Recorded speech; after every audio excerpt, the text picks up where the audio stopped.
So let's see here. Good evening, everybody. Here I am.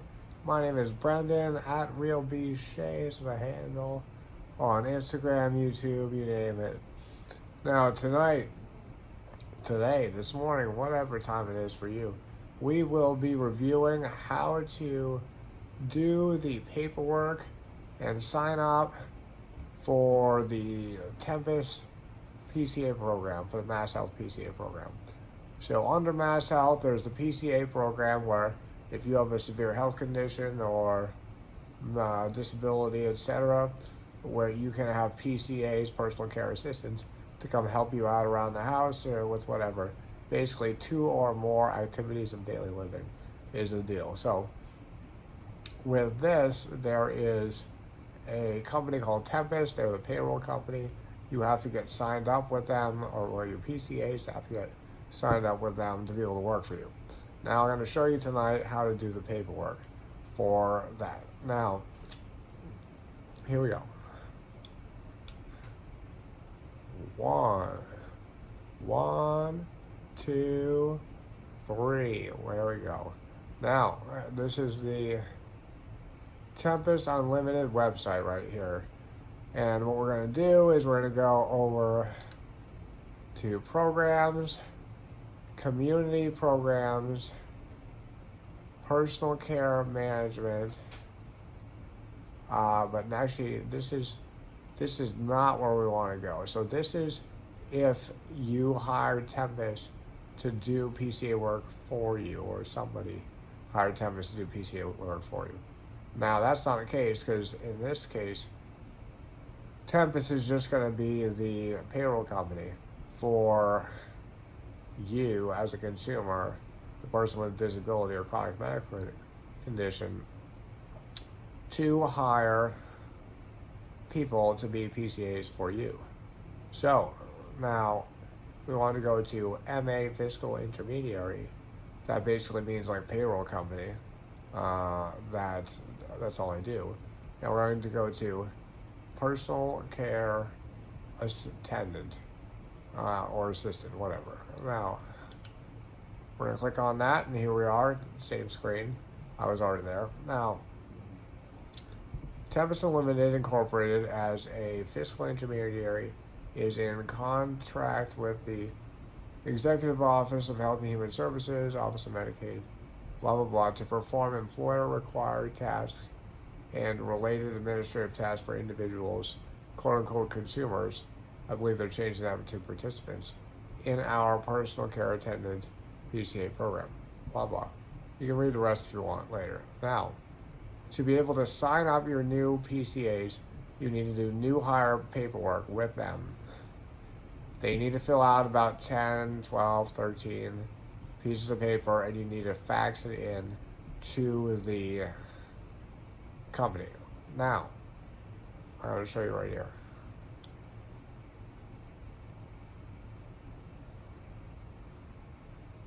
We're going to scroll down until we get to PCA forms right here. PCA forms. Now, apparently you can do this online through Paperworker. Is a software program that Tempus uses to capture and validate new hire data online securely. I have never done this before. However, I guess it's possible to do it. Maybe I'll do it in the future and show you guys how it works, and we'll see if it's successful. But for right now, I'm going to show you how to do it the old-fashioned way, on paper. You know, no questions asked. Kind of. There's going to be questions, but we'll get there. But on paper, solid, tried and true way of doing it, old-fashioned. So we're going to go through these 10 to 12, 13, whatever forms. I'm going to show you how to do it. Okay? Now, PCA provider agreement forms, English or Spanish. Here is a sample also. Let's go to the sample.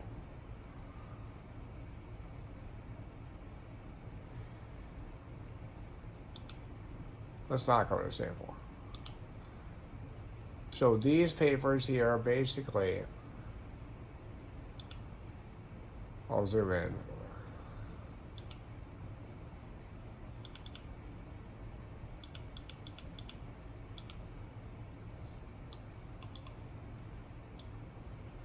Basically, this paper, all it says for your PCAs is they understand that they're going to be a PCA and that they have to follow the rules and whatever, and like this is what a PCA is. So they must read, sign, and return this form. Blah blah. You are a PCA. This is what you do. This is what the program is. Blah blah blah. So now, you know, we're gonna go down, down. On the third paper here, this is where you actually have to fill something out with them. Now, please check one option. The following describes my relationship to my employer, PCA consumer. Please check the only one. I am not related to my consumer employer. Maybe, I don't know. Whatever it is for you. Usually, well, I've never hired someone I'm related to. Not really. Not many, barely any. So, in that case,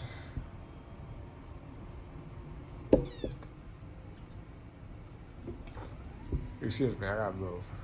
Now, that's what we're gonna do in that case. So, then I do not have ownership or control of any other MassHealth provider entity. Now, this is whether the PCA owns a MassHealth company or a MassHealth provider company. Chances are it's going to be no. Maybe it is yes. I don't know. Now, I'm going to show you what's next after I move a little bit.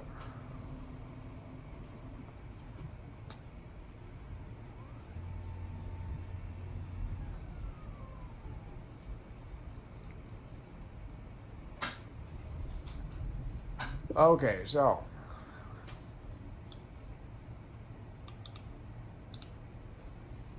we're going to scroll down. We have print name of PCA consumer. So that's going to be the name of the person with disability or chronic medical condition, whatever, the consumer. Then the PCA themselves are going to sign. They're going to print their name and they're going to date it. Bam, done. Now, on to the next form, M4 form.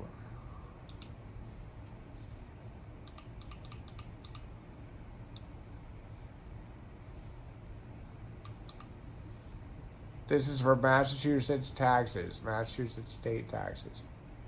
PCAs print their full name, their home address, their social security number, the city, the state, the zip code, etc. Now, here, we're going to come down. It says write your personal exemption, write number 1. If you're age 65 or older, you'll be writing number 2. So if the person's under 65, write 1. You have to write 1, there is no 0. So if you're over 65, write 2. Next one, if married and if exemption for spouse is allowed, write number 4. If the spouse is age 65 or over or will be before next year, and if otherwise qualified, write 5. So that's usually not the case. I don't hire people that are married very often now.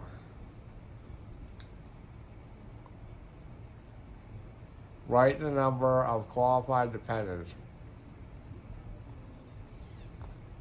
See instruction C. So that's whether they have kids or a cousin that's sleeping on their couch that they pay 100% of the cost of living for, or a homeless best friend that's living with them that they pay all the money for. This is how the tax forms work. I'll get into that in a later video. Now, add the number of exemptions claimed above and write the total. Now, usually for me, with almost every person that I hire, they have a number 1 here, nothing else, and then it ends up being a 1 here. 1 plus nothing is 1. That's usually the case. Now, check if you will file as head of household on your tax return. That, again, even if you live alone, whatever, you're not the head of household. Head of household is a special tax filing status, which means that you are a single person with kids, or again, like a homeless best friend, or a homeless, I don't know, whatever, somebody who's living with you, who you pay 100% of the cost of their living expenses. It could be more than 50% of their living expenses, or it's 100%. I'll get back to you on that one. Drop a comment and ask a question if you have the question. I'll come back to it. Now, check if you're blind. I've never hired a blind person. Check if spouse is blind. I've not had to deal with that either. Check if you're a full-time student engaged in seasonal, part-time, or temporary employment whose estimated annual income will not exceed $8,000. I tell people not to check that because in that case, it will reduce the amount of taxes taken out of the check. And in that case, they will have more money and less taxes taken out, but at the end of the year, they will get less taxes back. Now, what if you go over $8,000 here? I don't know. My point is that it's better safe than sorry. Have them take more tax out now and have you get more money back later when you file taxes, rather than owing taxes at the end of the year. So I tell people not to check that. Now, you date it, you sign it, PCA dates and signs it, the end, done. Here's some instructions. Now, W-4 form, English, Spanish, sample English, sample Spanish. I don't like these samples.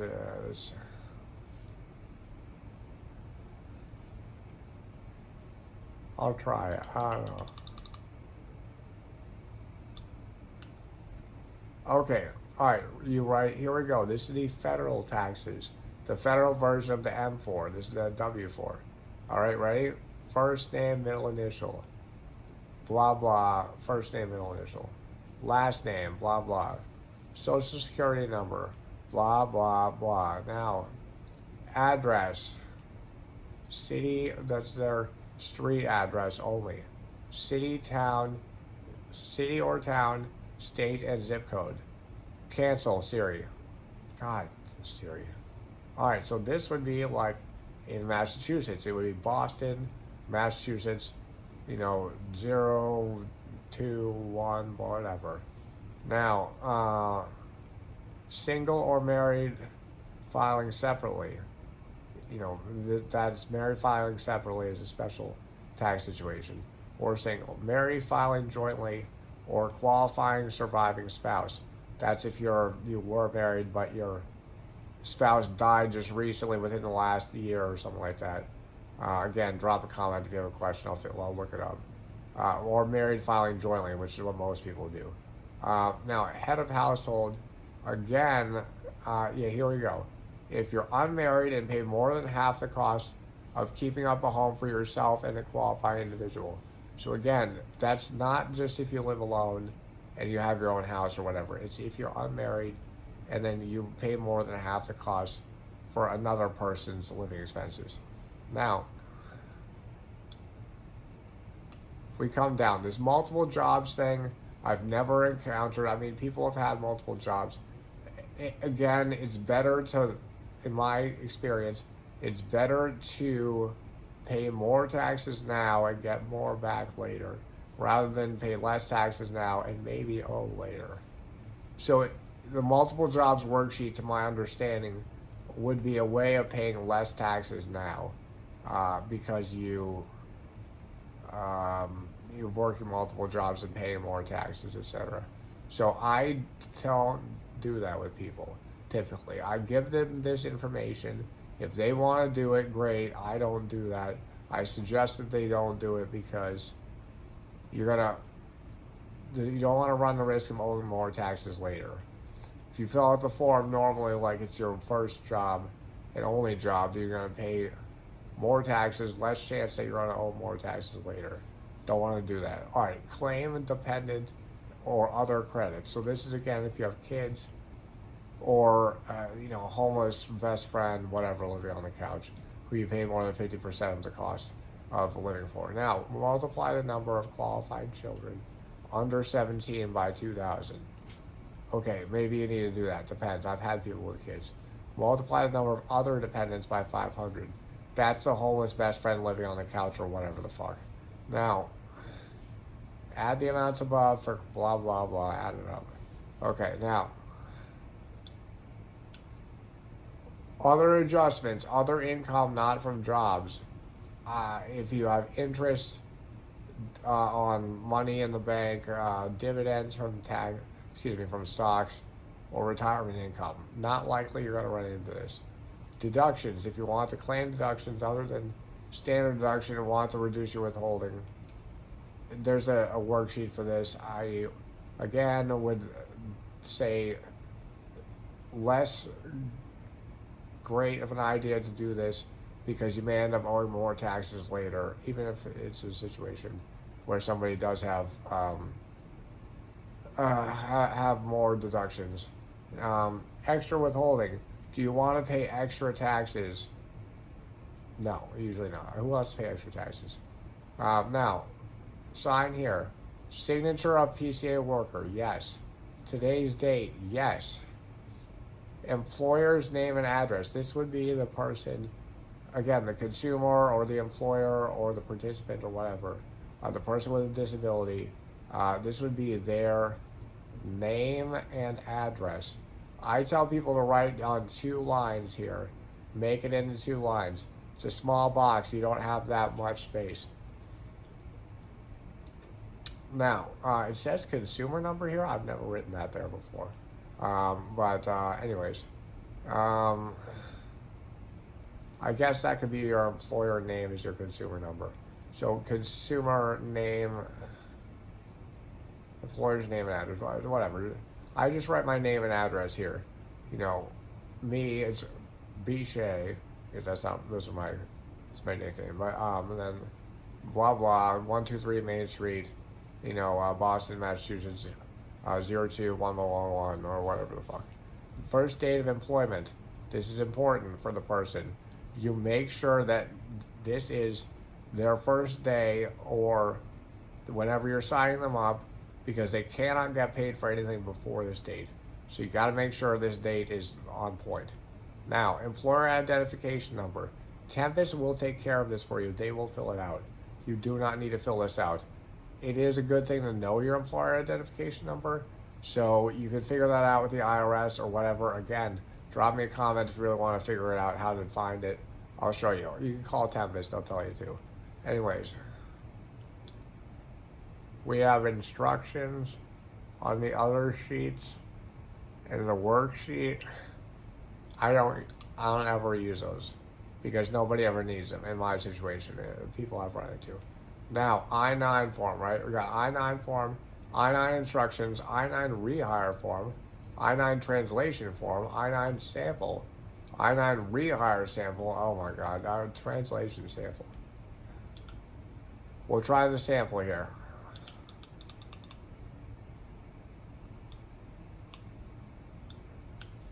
Actually, no good. I need the real one.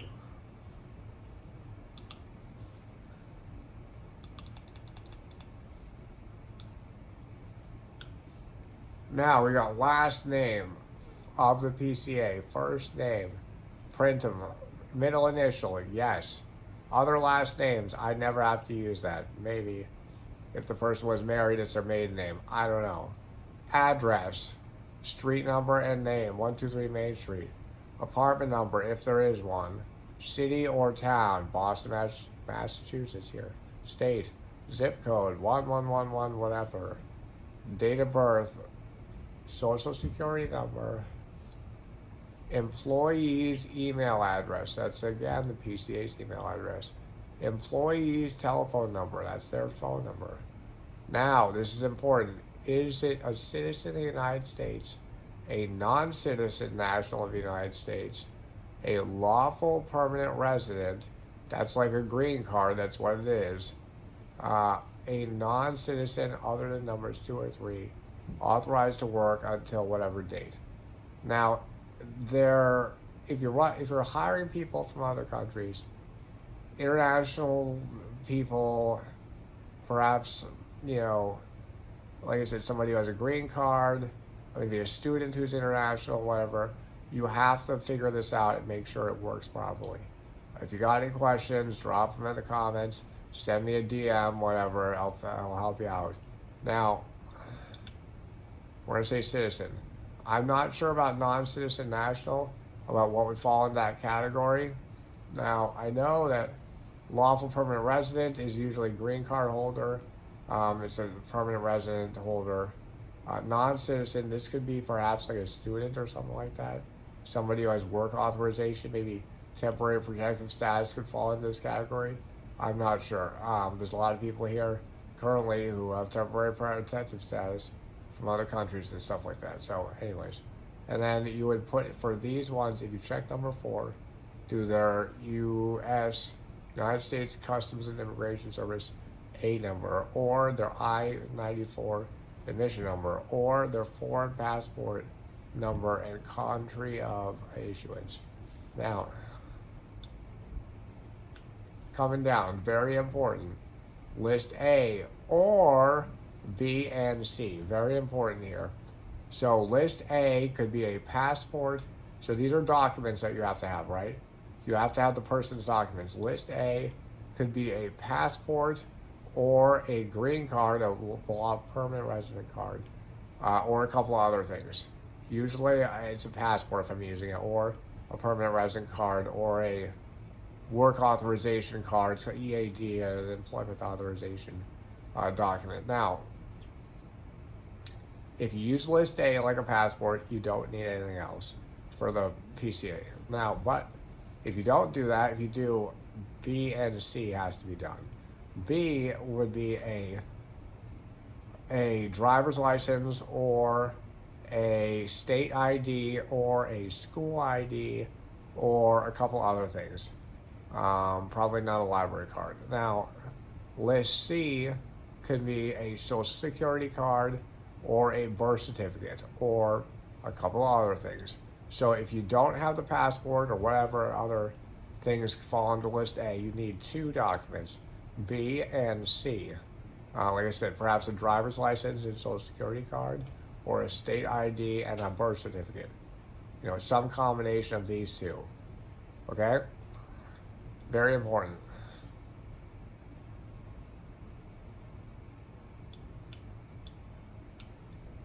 The end of the document here. First date of employment. Very important. Again, this has to be, they cannot get paid for anything before this. So you have to make sure that's correct. That it's before they actually started working. Now, last name, first name, and title of employer or authorized representative. So that's the employer's number, the participant or consumer or whatever. Your number, if you're watching this video and you're a consumer, you're an employer hiring people, or your name and stuff. So now, last name, first name, that's easy. Title of employer, I usually put manager or whatever. And, it's not extremely important. Now, manager is easy and simple. Signature of employer or authorized representative. Your signature if you're the consumer, participant, employer, whatever. The person with a disability. Today's date, whatever day you're doing it, or whatever day you're doing all the paperwork, whatever. Employer's business or organization name. I had a company before I was injured, so I have an actual company name with all that stuff. What you can do easily is just put the employer number. So like 12Z4567 or whatever it is. That the employer number that Tempus gives you. You can use that. Now, employer's organization address. So then you're going to do 123 Main Street, Boston, Massachusetts, 01111, whatever. Okay, then we're done. The rest of the information is stuff to help you fill out the form. For instance, these are List A documents: passport, permanent resident card, foreign passport that contains a stamp or temporary printed notation on a machine-readable visa, employment authorization document, blah blah, more stuff here. List B, driver's license, ID from a state government or local, I guess, school ID card with photo, voter registration card, U.S. military card or draft record, military dependence ID card, whatever, U.S. Coast Guard merchant mariner card, Native American tribal document. We're really getting down there. Canadian passport. Wow, that's possible. Okay, I didn't know that. Okay, now List C, Social Security card,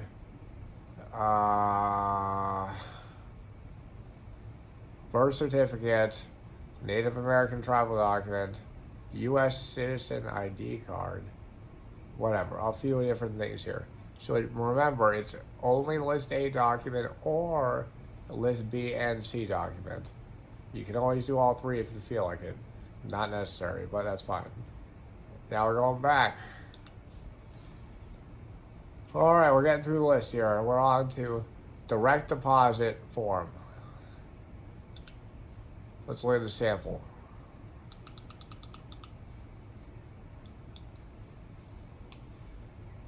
PCA name, right? The PCA's name, obviously. PCA's phone number, easy. Consumer number, that's the number that they have given you for your consumer, for being a participant in the program, right? So it could be like 77X1234. It's something like that. At least mine is 2 numbers and a letter, then 4 numbers. So maybe something like that. Consumer name, again, your name if you're the person with a disability or whatever is hiring PCAs. Bank name, you can look this up. Typically, if you look up direct deposit information on your bank, it'll show you what the bank official name is. Some of the online banks have a different name than it says on the app or whatever. For instance, I have a Chime Bank account and it says Bancorp, BANCORP. That's certainly possible. That it might be something different than what it says on it. Bank routing number, you can find that, in your online banking app for direct deposit information. Bank account number, you should be able to find that too through your online bank account application. It's on checks. If you have a paper check, it's right at the bottom somewhere with the routing number. And, whatever. Call the bank if you can't figure it out. It's not that hard. You can do it. This is a checking account or a savings account. I suppose, I would recommend people use checking accounts because that's how you have a debit card to pay for stuff. But, you can use a savings account too. That's fine. It's going to be a checking account 90% of the time. 99, I guess. Now, PCA signature, right? And date. Very easy. Now it's in Spanish if you really want it in Spanish. Now, coming down, direct deposit change form, debit card enrollment form. I've only had to use this once or twice. This is in case somebody does not have a bank account. Lord help me, you will find there are some people out there who do PCA work, or you might find who don't have bank accounts. Say they don't like the bank, I don't trust the bank, whatever. I don't know. I've run into this stuff. So this gives the person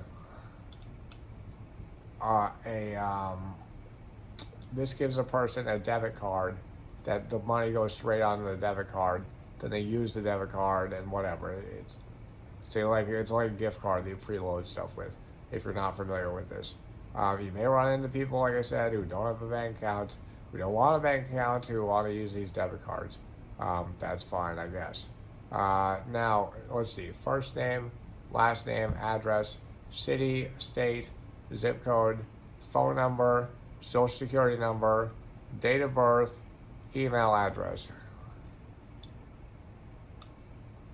signature, date. Now down here, to assist Tempus in processing your pay, please provide information about the individual to whom you provide services. The consumer. We got consumer name, consumer number, consumer address. This is going to be street, apartment if there is one, city, state, zip code. Easy peasy. Now we got it in Spanish. I don't need that.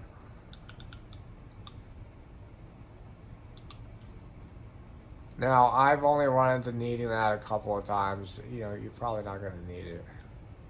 But you never know. Debit card enrollment form sample, debit card flyer, debit card pre-acquisition disclosure, debit card cardholder agreement. That's all related to that same debit card thing. Now, electronic timesheet agreement. This is to be able to do your timesheets online. It's much better. I highly recommend it until you get onto this electronic visit verification thing that they're going to start implementing soon. I'll drop another video on that at some point. I'm not on it yet. A lot of people are. We'll see.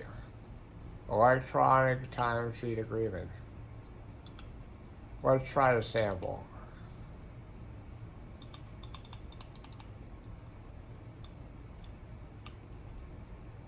Now again, this is to do online timesheets with your PCA. It's much better than paper ones, but you may have to do a paper one the first time. Now let's see. Instructions on top. Very easy. I don't even need it. I've never read them before. It's that easy. Consumer name. This is the person with disability. You, if you're the person hiring BCAs. Mary Smith, I guess. Consumer number. Again, Z1234, whatever the fuck. Consumer email. marysmith@yahoo.com. Consumer name. Signature. So you sign there as a consumer. And date it. Now, surrogate. I haven't touched on surrogate.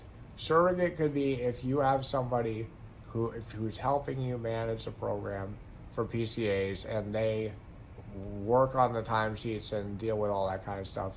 They deal with the paperwork for you. They have to be somebody that is like a family member or something who wants to do this for free. I don't have one of those, a family member or a friend who wants to do this for free. I don't trust anybody also to do this for me and to do it right. So, you may have a surrogate. Maybe you are a surrogate if you're watching this. Perhaps if a consumer was older, quite older, and was not able to manage all the paperwork and all this kind of stuff, maybe had some sort of dementia or like mental handicap or anything like that, maybe they might have a surrogate in that situation. Or a young person who is unable to manage it, 18 years old, I don't know, something like that. Now, PCA worker printed name. Very easy. Here's the person, Jane Doe. Last four social security number. Easy. PCA worker email. Blah, blah. Easy. PCA worker signature. They sign it. Easy. Date. They date it. Now, we're going to go down. I always do this, and I highly recommend it, is the PCA worker request for mailed pay stubs. Therefore, the person always gets their pay stubs mailed to them every time. So if there's ever any problem and they're not sure about how much they actually got paid, how much they actually worked, is there a problem? Did they do it wrong? Did Tempus do it wrong? They do it wrong sometimes, let me tell you. So if that's the case, you get a mailed pay stub, I highly recommend it. I'll show you this one. Very easy. Consumer number. Wait. Consumer name. Consumer PCA worker name printed. Unique ID if available. You don't need to put it on there. You can call Tempus to get the unique ID number, or in the payroll registers that you as a consumer will receive every 2 weeks for when people get paid, and you get a receipt of who got paid how much. It will have the unique ID in there. It will have, next to each person's name, it will have your consumer number and then their unique ID right after it. So again, drop a comment or send me a DM if you got a question about that. You can always call Tempus and get it. Have fun waiting on hold. Last 4 digits of social security number, right? Very easy, of the PCA. PCA worker's current address, very easy. By checking this box, I authorize them to mail pay stubs. Yeah, that's why we're filling out this form. Now, the signature of the PCA and the date. Very easy. Now we come back. Termination form. I've actually been thinking about having all my new PCAs fill out a termination form to say, hey, you're working with me as long as I want, and I can fire you anytime I want, so be on watch. I haven't started doing that though. I've been thinking about it. Now, change form and supply request. This is if you want them to send you these papers in the mail, and if you want to change address or information for a PCA or the consumer, I guess. And if a PCA wants to get these papers sent to them or whatever, I guess. Either or, PCA or consumer. Now, we're going to jump back because there's something I missed here. Now, termination form, I'll go over that in another video. But if you want to get adventurous and be a hard ass, you can have all your new hire PCAs fill out their termination form ahead of time, so that way you say, be on watch. I'll fire you anytime. Now, but you always got to maintain a good relationship with PCAs, so maybe not. Now, or at least be nice about it. So, a couple more things we need to put together here.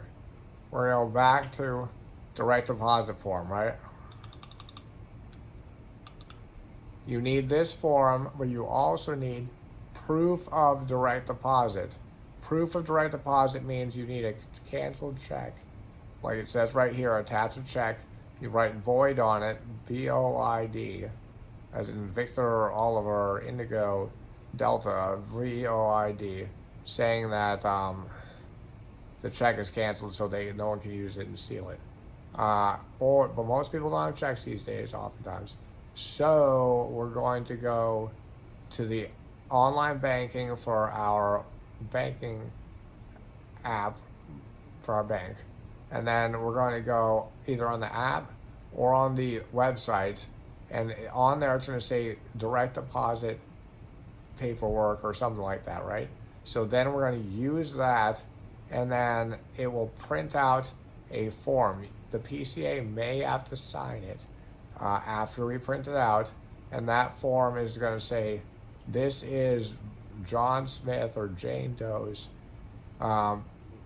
direct deposit information for their bank account with the routing number and the bank account number and that stuff, right? So it needs to be printed.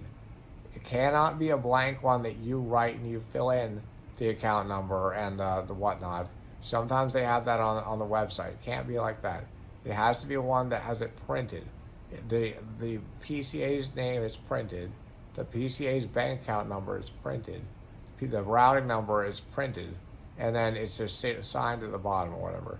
That's what it has to be. You will find this in online banking. You will find this in the app for your online bank account. It's easy to do. And if you can't figure it out, Google, where do I get direct deposit form for whatever, Bank of America, Citizens Bank, whatever it is, you know. Now we're going to go back. I-9 form. We're zooming in right to the right place. These documents that we wrote down here, I forgot to say, we need to write the document title right? Let's say U.S. passport. Issuing authority, let's say U.S. Department of State. Document number, let's for the passport, it's going to be the passport number. Expiration date, we're going to write the expiration. And we're going to attach this. We're going to also send this to them as well, right? Now, list B, issuing authority, document title, let's say Massachusetts driver's license. Issuing authority, say MA-RMV, Massachusetts RMV. Document number, that's going to be the license number. Expiration date, easy. List C, let's say it's Social Security card. See, Social Security card. Issuing authority, we're going to say Social Security Administration, SSA. Document number, it's going to be the Social Security number. Expiration date, none. And then again, if this is a birth certificate, you might write birth certificate, issuing authority, the town of whatever, or the hospital. Document number, there probably might not be one. And then expiration, none again. Now we're going to attach these documents when we send all these in as well. So you need a photocopy or a photo of the document list A or the list B and list C one together. You know, so a picture of them both that you can. We're going to fax them in, or you know, a printout or whatever, a copy. So now we're going to go back one more thing, and then we're done. We're going to do a timesheet.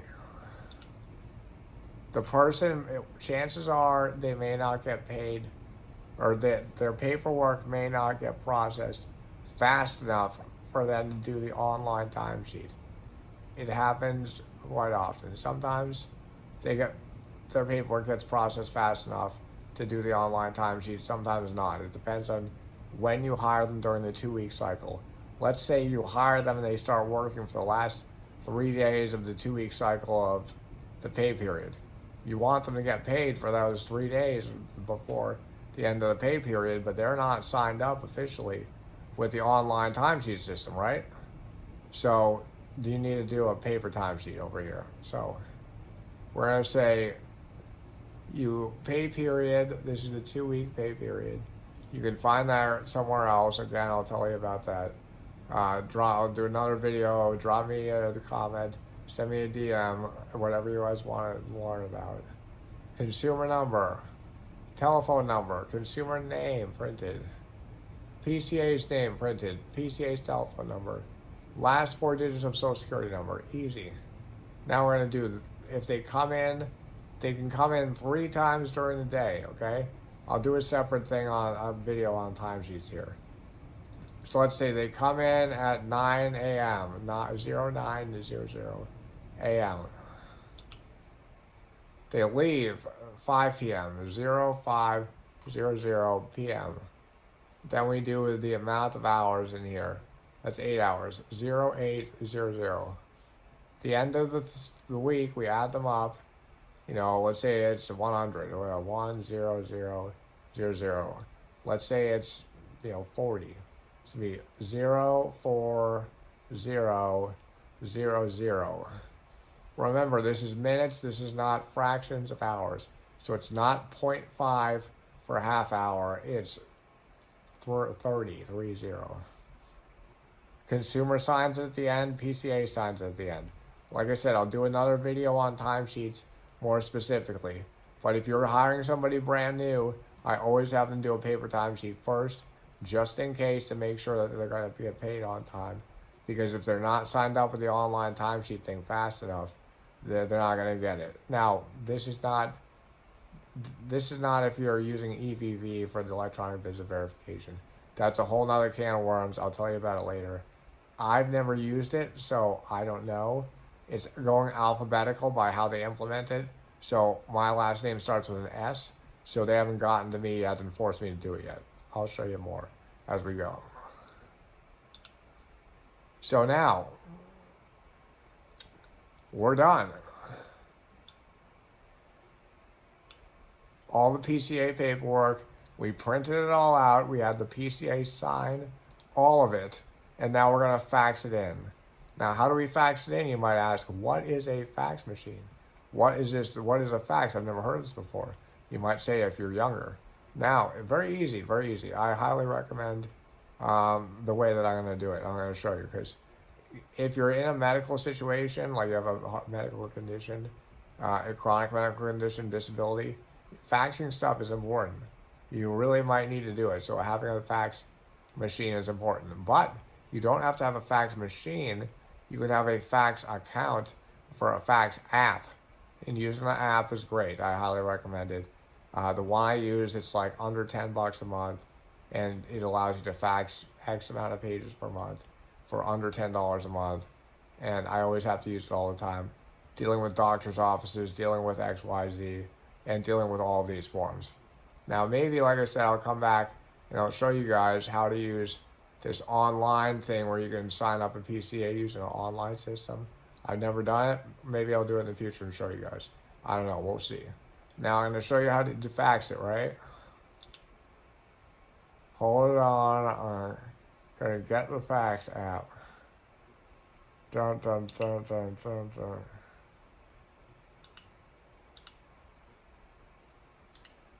Come on, come on, come on. There it is.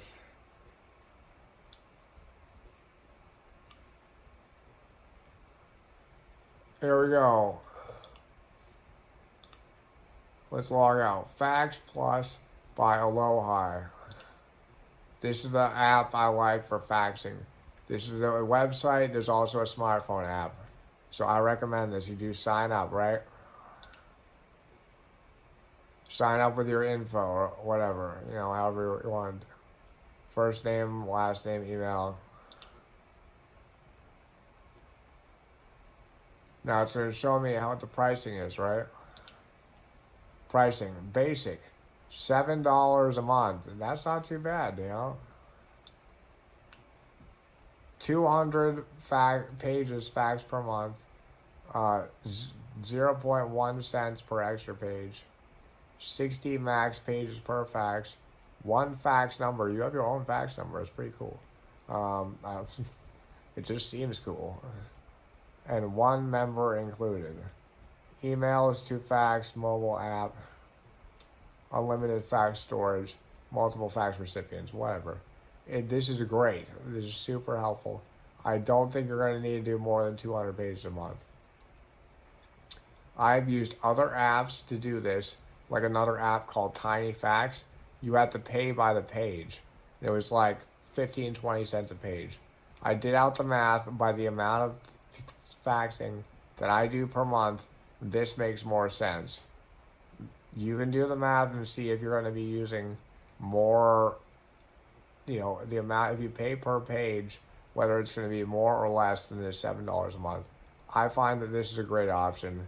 I highly recommend it. Very easy, no problem. Now, I hate paying things monthly and, you know, renting everything in the world. I mean, memberships, everything. But this works great. Now, to do this, you just select, so you're going to use a scanning app. You can scan with your phone. You can use an actual scanner. For the phone, I use another app to scan it. If you have an iPhone, you can use the Notes app to scan. Very easy. You can also, if you have an Android, I don't know, I'm not sure what you do, but there's some way to scan stuff. I use a different app to scan stuff. I'm going to show you guys.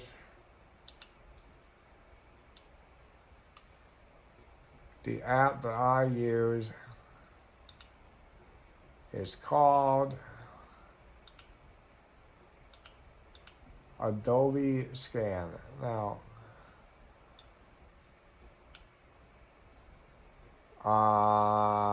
now your scanner is in your back pocket.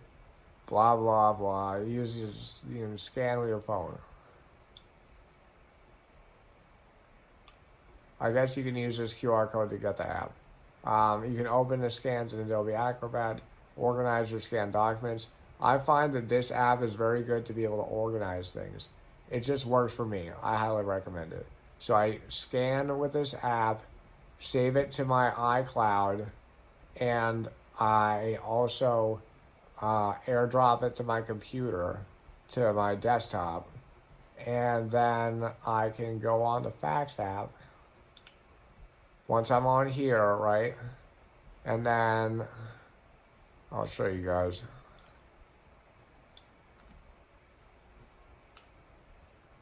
I go, hold on.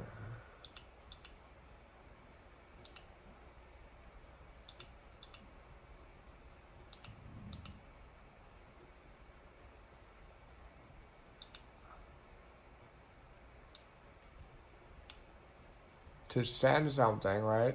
I go in here, and I say to, this is going to be who you're sending it to. Then you do add file. You're going to go through here. It says on your computer or whatever. You know, same thing on the app. It's going to be a little different on the smartphone. Then you do add page. I do a cover letter generator. I always do this, right? So you say who it's to, Tempus, whatever. Subject is, I put my consumer number, and I also put new hire paperwork or whatever I'm doing, or timesheets. I check all these boxes. Urgent, for review. Please reply, confidential. And then in the message, again, I put my consumer number. I put, you know, my name. I put the PCA's name. I put, say, new hire paperwork. And I write whatever, you know, you think is going to make sense to be able to do that. I have a template that I put in my notes app that I just copy and paste, and then I write the PCA's name, stuff like that. I'll drop another video on that. DM me if you got any questions, drop a comment, whatever. You know, now I use this, you click confirm. That way you have a cover page, and then you have the other documents. Let's just see.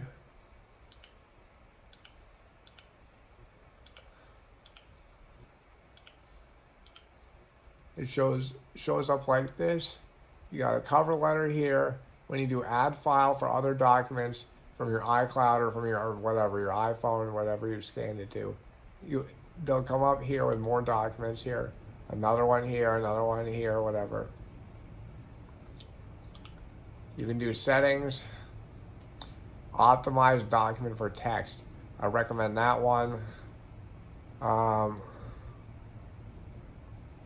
Now, number of retries, delay between each, whatever. This seems fine. Now, scheduled transmission. I guess you can pick what time you want to send it, what day, whatever. Not necessary here. Maybe I'll do a video on the faxing app and then Fax Plus overall. But here we go. To do this stuff, you can have contacts in here. And if you do the contacts, I just saved it as Tempus PCA fax or whatever. You go to in here. The fax number you can find on the Tempus website. Let's see, about us. Contact us.